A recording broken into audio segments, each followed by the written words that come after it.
I'm the director of the Endless Mountain Pregnancy Care Center. We have 2 educational centers, one in Towanda, one in Canton.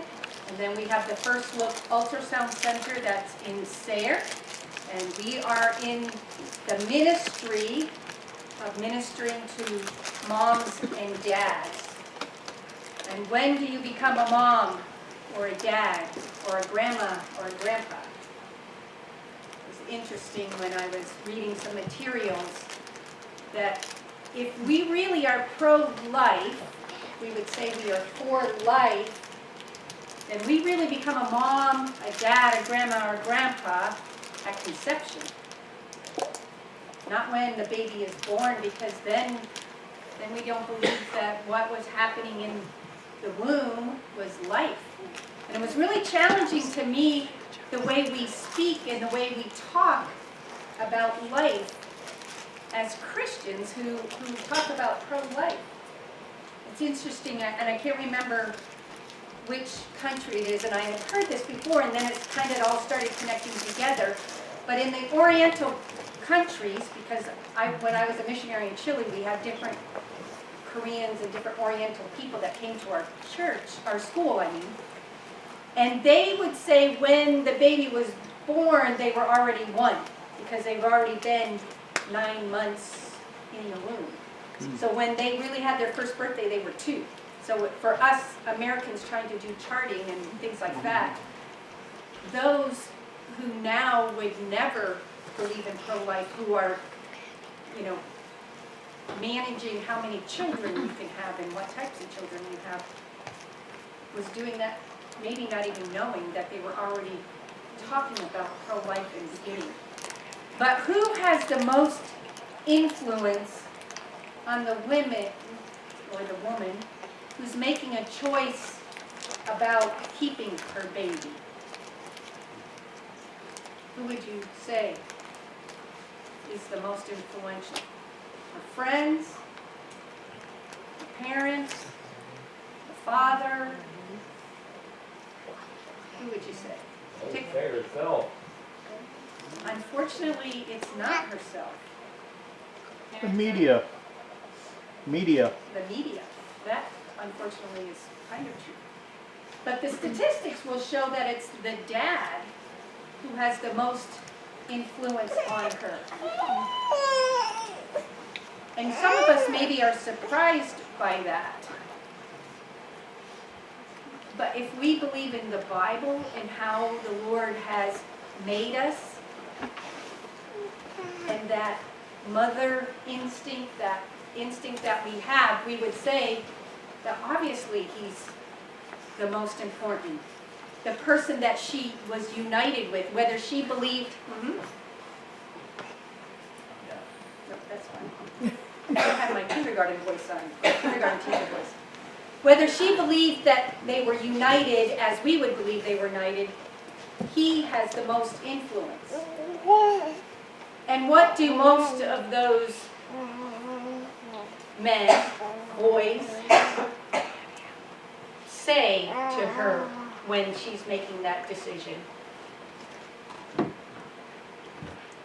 Whatever you choose is perfectly fine. Cowards.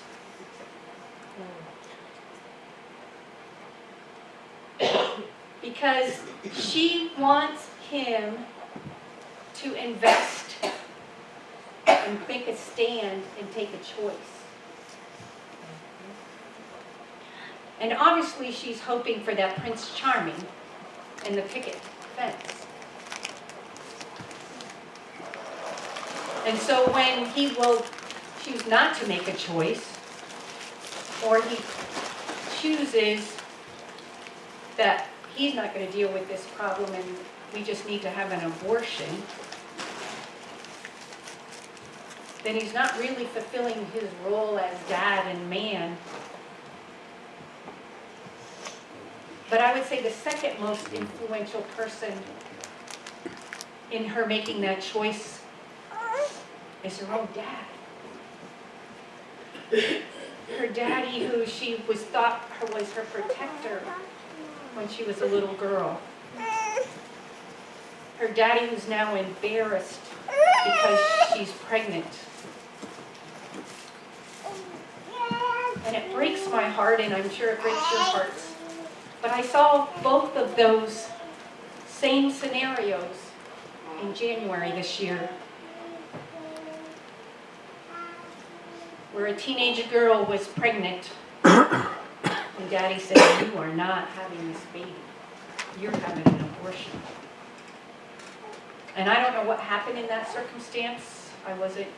We weren't totally involved. We were trying to get connected with them. They were at another pregnancy center, but she was from a high school in Bradford County. And then a couple that came in, and she was not abortion-minded at all, and he was very much abortion-minded because this wasn't the right timing, and it wasn't supposed to happen, and they're selfish. Yes. And then you look at your scripture that says, children are heritage from the Lord, a gift. But for those who don't have that foundation, who haven't grown up in church, who haven't been valued by their family, by society, who don't feel they have worth. And some of the girls go one of two ways. Some of them, we wonder, why are they getting pregnant again? Or maybe they don't even have their children and yet they're getting pregnant again. It's because they're trying to fill that hole with, this baby's going to love me. I need somebody to love me.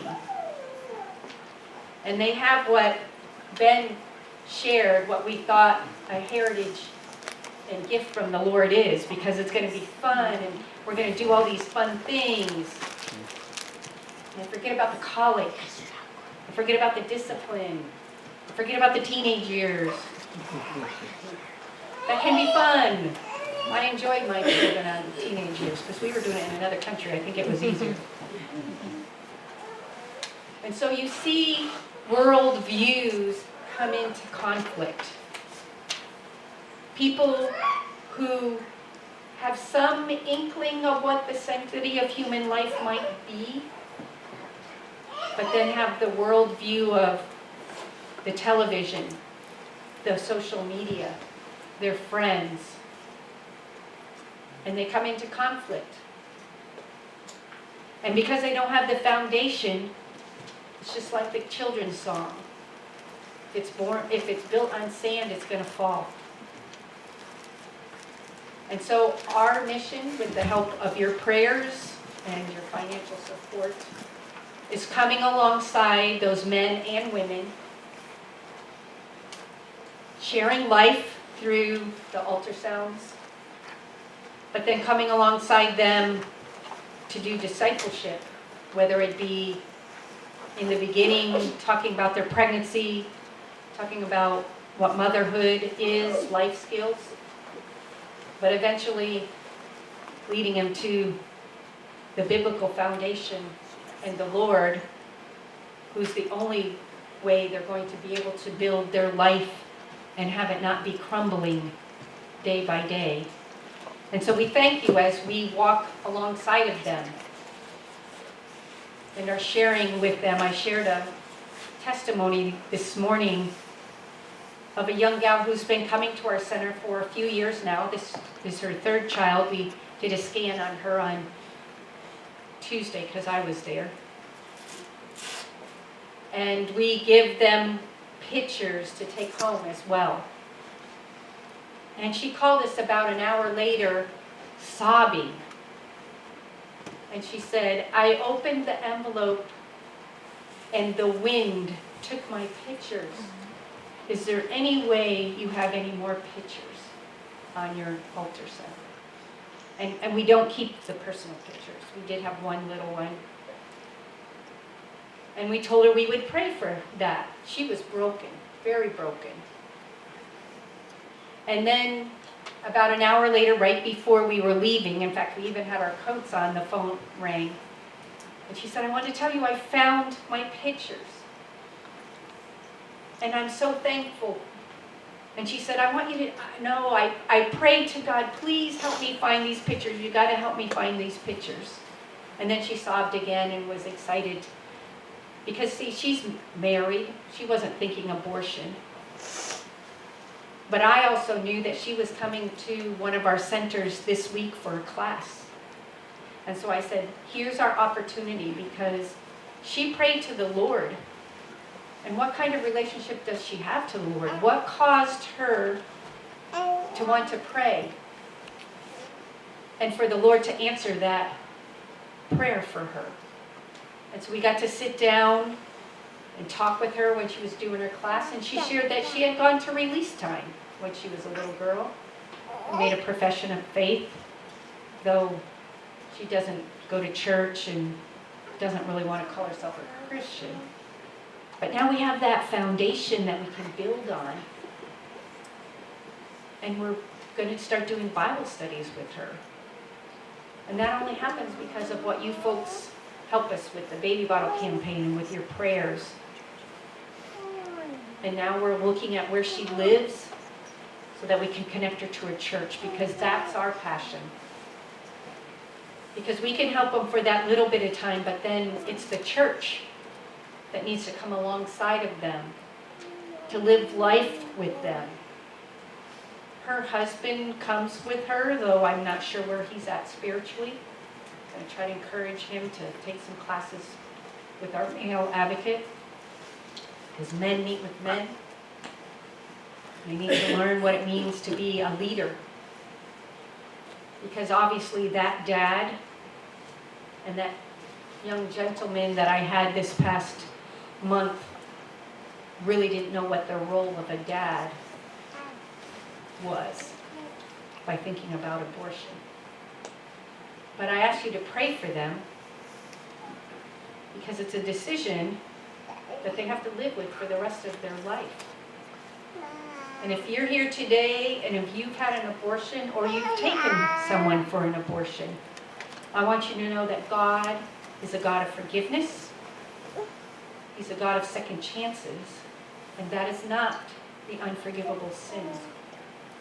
And we have an abortion recovery program, Bible study, that we will help walk you through that for forgiveness, and to understand that your baby is with the Lord Jesus Christ in heaven, because he was made, or she was made in the image of God. And if you have a relationship with Jesus, you're going to be able to see that baby again someday.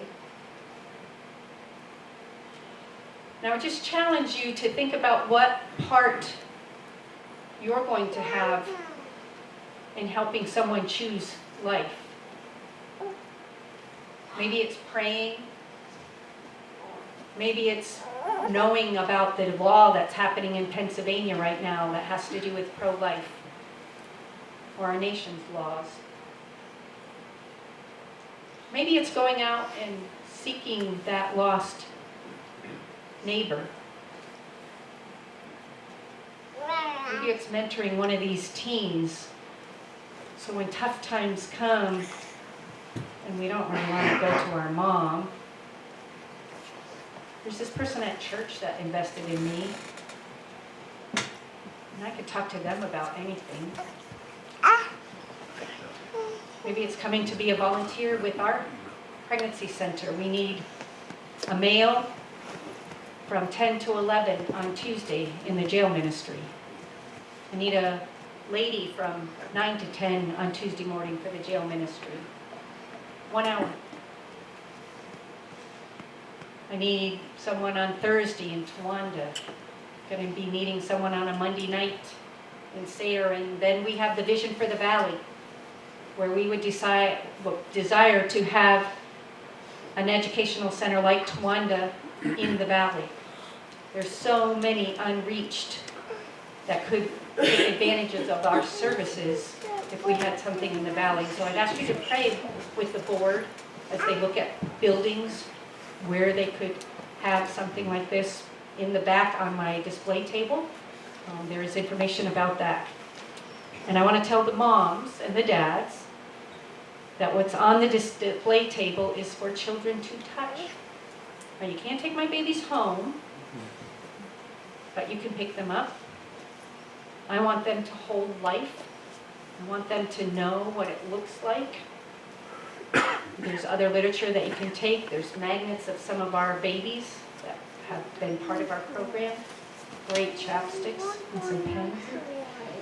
But I want to thank you first and foremost for being a church that supports us through baby showers, through the baby bottle campaign, and then through your prayers. And so just pray about how the Lord would have you be part of choosing life, because we know that Satan is against life, whether it's physical or spiritual. And so we're in a battle.